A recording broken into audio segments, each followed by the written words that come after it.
Nii varakult juba piisavalt palju on kokku tulnud. Loodetavasti tulete kõvasti rohkem, ilm on ilus, nagu meil kokku lepitud sai ilmataadiga. Täna siis on juba järjekorras teine perepäev meil Vana-Pärnus.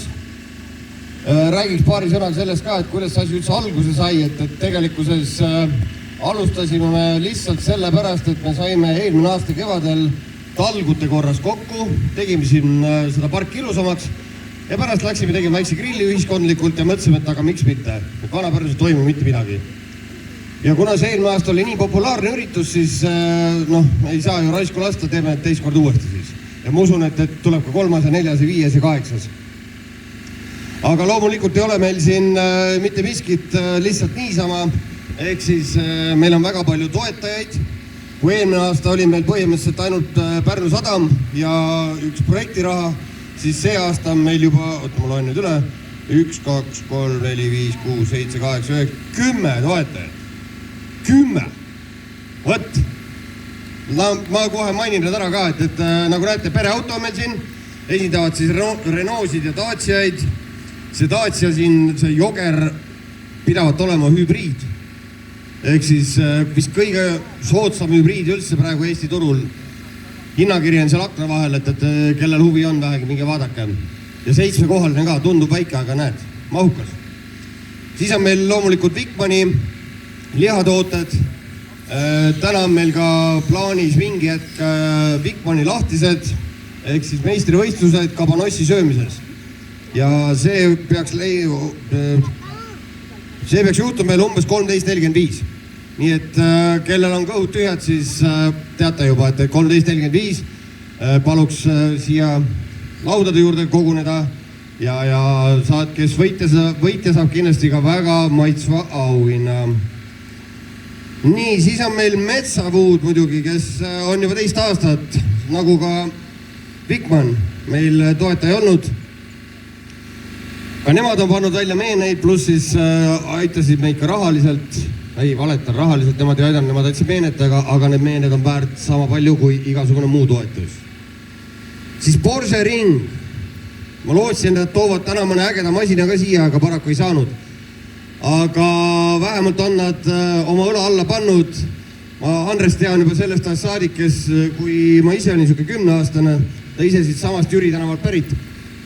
Nii et kui ma talle küsisin, et kas oled nõus, siis loomulikult oli ta kohe nõus.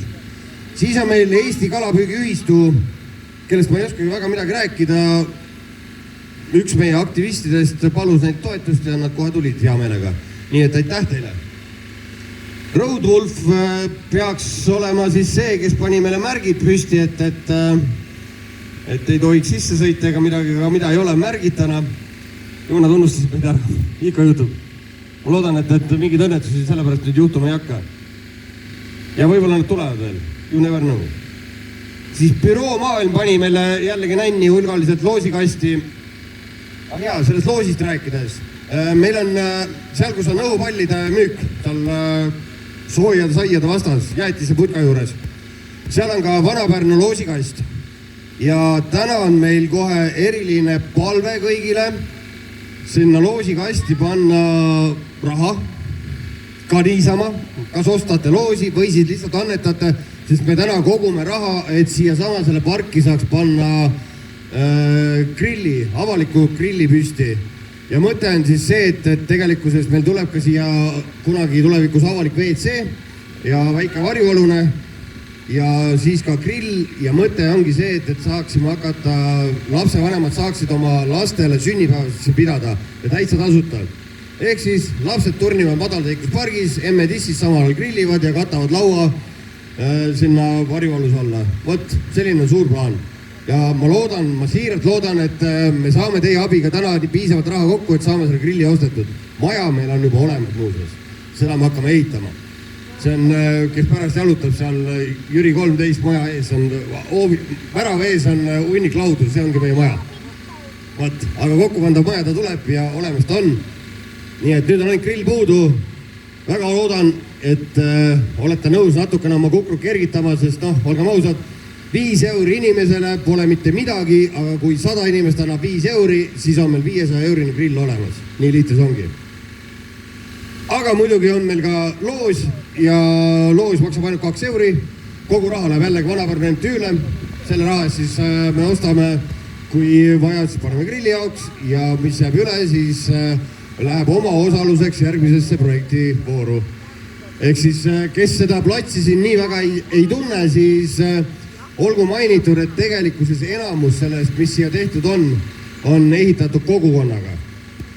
Ehk siis linn on pannud ekstra meie jaoks välja ainult ühe võrkpalliplatsi ja selle korvpalliplatsi. Muu on juba kõik on kogukonna suur raske töö ja vaev. Näiteks Madalseikluspark tuli meile läbi kaasava eelarvevõidu 50 000 euri, siis igasugused pingsilauad ja võrguplats teine ja mis kõik siin on, välijõusaal, need on kõik tegelikkuses ise kirjutasime projektid, ise saime rahastuse, ise panime paika, ise tellisime, linna andis ainult loa. Nii et tegelikkuses saab. Teil on vaja lihtsalt paari aktiivset inimest ja tegelikult võiks igas linnaosas olla selline vägev pargikene olemas, kus saaks nagu ühiselt aega veeta. Sest olgem ausad, kus sa mujal ikka kokku saad inimestega, kui mitte sporti tees. Nii, aga räägiks siis veel meie ülejäänud toetajad ära. Pärnu Sadam, alati meie suur toetaja, sel aastal ka andis kõige rohkem raha, aitäh neile. Meil on nende rahaliste asjadega ongi nii, et täna ma võin öelda, et meil on kõik esinejad ja kõik asjad juba makstud, ehk siis kõik, mis me siit saame loosist ja annetustest on meil puhas kasu. Vot nii tublisti teeme.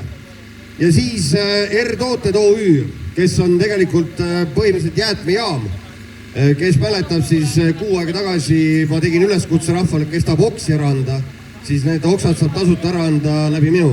Ja see on see sama firma, kes need oksad vastu võttis ja võtab edaspidi. Nii et kui lõikate puid, siis ärge pange neid põlema, vaid andke mulle teada, ma ütlen, kuhu viia saab. Nii, ja siis muidugi kõige tähtsam, keda ma veel maininud ei ole, mina ise, heeliumipall. Ehk siis õhupallid, minge oska õhupalli, sellega toetate mind. Nii.